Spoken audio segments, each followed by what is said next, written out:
Good morning. Thank you all for joining us. It is Friday, June 5th. The MASSCreative team is here. We have Tracy Konopinski, our program director, Selassie Davies, our operations manager, Sophia Balsamo, our fellow, and Danny Yan, our intern, and I'm Emily Ruddick, the executive director. And for the last 7 weeks, we have come together to share policy and action updates that the creative community can take in the face of the COVID-19 pandemic. But this week is going to be different. We at MASSCreative have been thinking a lot about how we want to respond to the murder of George Floyd at the hands of a Minneapolis police officer while 3 police officers watched.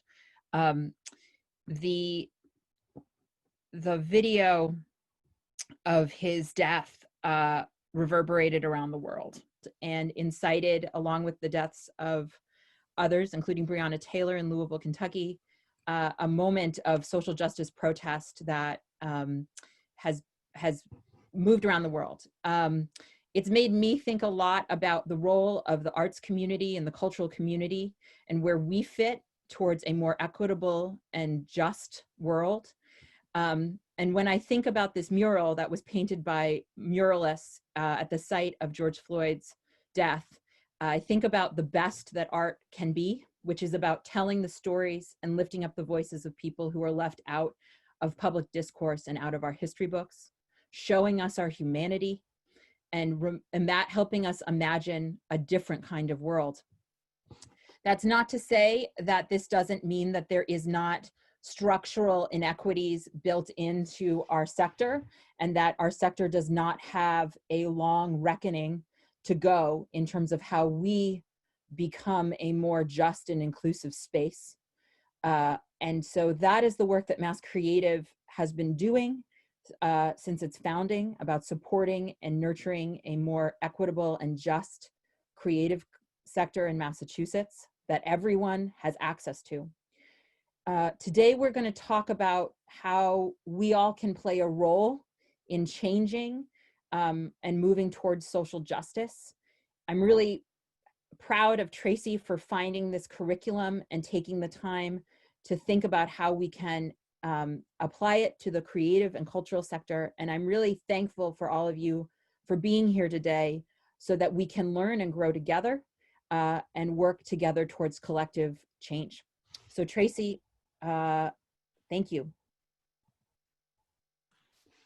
Hi, everyone. Thanks for Emily for some place setting, and thank you all for being with us and working through this. It's not easy. So just in the past, I think that always we think at MASSCreative about what our role is in the social change ecosystem. And then especially since COVID has disrupted our daily lives, and as egregious systemic racism and violence has disrupted our lives, we've been looking at what our roles are, both as individuals and in our roles at MASSCreative.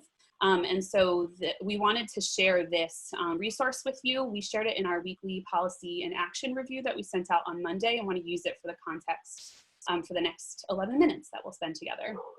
So for folks who've seen this, hopefully it resonated with you, and hopefully you're sharing it. We invite everyone to do that. It's called Mapping Our Social Change Roles in Times of Crisis. I found this shared through my networks. It's an article written on Medium by Deepa Iyer, which I'll tell you a little bit more about her, but the piece that really resonated with me is in the article, she asks herself 4 questions, which is, what are my values? How can I be aligned and in the right relationship with them? And then what are the needs of the communities who anchor me? And then what can I offer with my full energy? And I think that really resonated with me personally and with our team about questioning what role we play and what role we need to step into as the world keeps evolving, as it does always, but especially rapidly right now. So I want to tell you a little bit more about Deepa, and apologies that this might have been cut off a little bit. But Deepa. She works for an organization called Building Movement Project. She's a South Asian American writer, strategist, lawyer, and racial justice advocate. And she found herself as a frontline worker after 9/11 and actually started this framework on her kitchen table with a napkin when she was questioning, if the role that she was playing was the right role to play. Selassie, thank you for putting things in the chat box. There's a little bit more information about Deepa, so you can learn more about her and her work, about Solidarity Is in the Building Movement Project. What's so amazing about this is this resource is open source, and so it's meant for exactly moments like this where community organizers can take it and share it. Both Sophia and I were on an Instagram Live where Deepa got interviewed and shared the framework within this current context after George Floyd's murder. Okay, so there is a couple of pieces. So there's 3 parts to this. It's actually incredibly simple, and that's really the magic in it. So Deepa has created 3 parts to this system. So one is this ecosystem map. The second is a framework, which is really a meaning of all the roles. The third is a reflection guide with questions. So I want to quickly show you what those look like and then do a deeper dive with you. So this is the first. This is the ecosystem map. So as you can see at the center is where values appear. So this is the version that Deepa created with her team. And then there are 10 roles of describing different roles that people can play. So the next part is the framework. So again, I'll go back through and I'll read these, but this describes the 10 different roles of all of the different, it describes the roles that people can play. And then the third part is the reflection guide. So this is really after folks map their values and their roles, and this is to really dig deep and question about the role that you play and how you can evolve throughout those roles. So that's the third part. So so there's a couple of things. So there's a couple times to when to use it. So Deepa explained on Wednesday's interview that you want to use it when you feel misaligned. So when the role that you're playing that you're typically playing doesn't quite feel right, and that you need a little bit more self-awareness. So that's kind of the second part, is when you are doing some self-reflection and you want to move through that. And then the third is all about context. It's oftentimes this is used in times of crisis because you feel like your role is misaligned and you want to acknowledge that and move through it.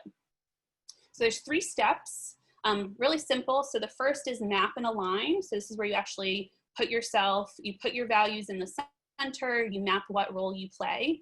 The second is reflecting and questioning, and that's when you use the reflection guide. And then the third is based off of all of that self-awareness, you want to plan for how you're going to execute your role, or do some course correction on what you want to do instead. Okay, so just to do a deeper dive through these, so this again is the ecosystem map. As you can see, it starts with the values of equity, inclusion, liberation, justice, solidarity, resiliency, and interdependency.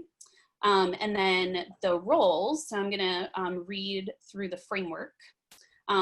So folks should, while I'm reading this, you should just take a moment to think about what really resonates with you, because we're actually gonna pop up a poll just to see, just to give you a chance to weigh in, since we know these are quick webinars and we often don't always have the time to do that.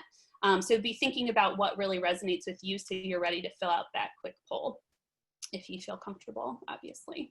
All right, so weavers. So I'm gonna read these I statements and then see if these resonate with you. So weavers, I see the through lines of connectivity between people, places, organizations, ideas, and movements.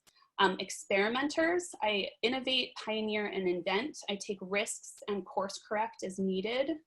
Frontline responders, I address community crises by marshaling and organizing resources, networks, and messages. Visionaries, I imagine and generate our boldest possibilities, hopes, and dreams, and remind us of our direction. Builders, I develop, organize, and implement ideas, practices, people, and resources in service of a collective vision. Caregivers, I nurture and nourish the people around me by creating and sustaining a community of care, joy, and connection. Disruptors, I take uncomfortable and risky actions to shake up the status quo, to raise awareness, and to build power. Healers, I recognize and tend to the generational and current traumas caused by oppressive systems, institutions, policies, and practices. Storytellers, I craft and share our community stories, cultures, experiences, histories, and possibilities through art, music, media, and movement. And guides, I teach, counsel, advise, using my gifts of well-earned discernment and wisdom. Okay. So the reflection guide is the third piece. So this is where you start to ask yourselves, identifying your ecosystem, and then locate yourself on the map, put your name inside the circles, and ask yourself, what roles do you feel comfortable and natural playing, and why? What roles make you come alive, and why? And are there a difference between these two responses for you to explore? So given that question, what MASSCreative has done is kind of modeled this, because we want to do this together as a team. Emily? Did I do this too early? Sorry. Okay. Because we're asking you to do this, we want to show that we're doing the work too. So MASSCreative, as we filled out our ecosystem map, we put our mission, vision, and values that exist out of MASSCreative's plan and our strategic plan at the center. So those include equity, inclusion, access, collaboration, and democracy.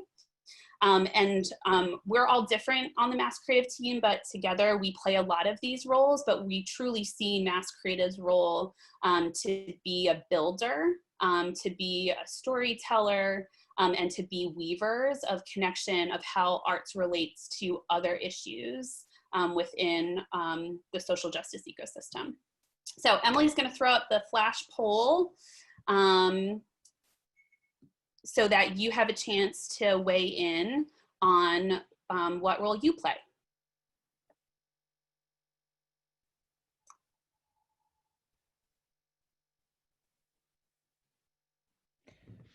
We'll leave it open for just one more second. So if you can, if you see the poll and feel comfortable taking it now, please do. And then Emily, when you are ready, can you, I'm not seeing it on my screen, so can you share the percentages? Sure. So I am seeing that we have 52% identify as weavers, 8% as experimenters, 5% as frontline responders, 14% as visionaries, 36% as builders, 31% as caregivers, 6% as disruptors, 17% as healers, 34% as storytellers, and 28% as guides. So I'm going to end the poll now. And then for folks who either didn't see the poll or want to weigh in, please use the chat box. And like always, we'll make these resources available after the webinar, and we'll try to get that up this afternoon so that you can access it right away and over the weekend. So before I pass it off to Emily, obviously this is a moment where we're evaluating our roles and also evaluating our actions, and those two are very closely linked. So I'm sure you're looking at your weekend and your future of how you want to spend your time personally and professionally, and we have done that same thing at MASSCreative. So I'm going to pass it off to Emily to talk about the action that we're putting out. Well, there's actually a lot of actions, obviously. And if you go to MASSCreative's website, if you look back at our email at the policy and action review, we put out a couple of resources in terms of educating, talking to young people about race, also places Well, we are encouraging people to engage and donate with organizations that you find and that resonate with your role and your values. But then this last piece, obviously, is around the campaign work that MASSCreative does, and the piece that's coming up next. So thank you all. Thank you, Tracy. And thank you all. Thanks for participating in that poll as well. It's interesting to see how people see themselves in this moment. So Create the Vote 2020. MASSCreative has worked on versions of Create the Vote about connecting voters and candidates to make sure that issues that affect the creative community are elevated during elections. But given a lot of variables and a lot of events that have happened, Create the Vote 2020 is going to be different. This year, we are committing and working to build arts and cultural organizations to support voter participation and voter education and voter registration. And so we've been working with a steering committee to help devise and think about what that plan might look like.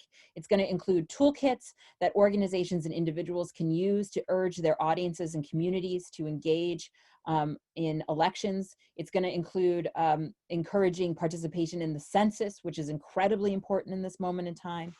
And it's, good. And the real goal is to really position the creative community as a leader in increasing civic engagement and strengthening democracy. So we are going to launch it publicly in a couple of weeks, but we are inviting folks to join us in a launch capacity to get more information and to sign on as partners in this work. I'm tremendously proud of MASSCreative and its steering committee for the work we've already done to think about this intentionally, to think about the creative community's role as a connector in our communities. And I invite you to join us. So in the chat box, you should see a link that will give you a little bit more information and an opportunity to sign on. We've gone over by 2 minutes today. Please share your feedback. We are trying to make sure that this webinar continues to be relevant and useful for your work and for the things that count, that you are most concerned about in this moment. We are here. You've got our email addresses as always. We are glad to have you as participants and partners in our work. And as always, please have a good weekend. I hope it brings a little rest and care for you. I hope you get to go outside. And thank you all. Thank you for being part of this work with us. Goodbye.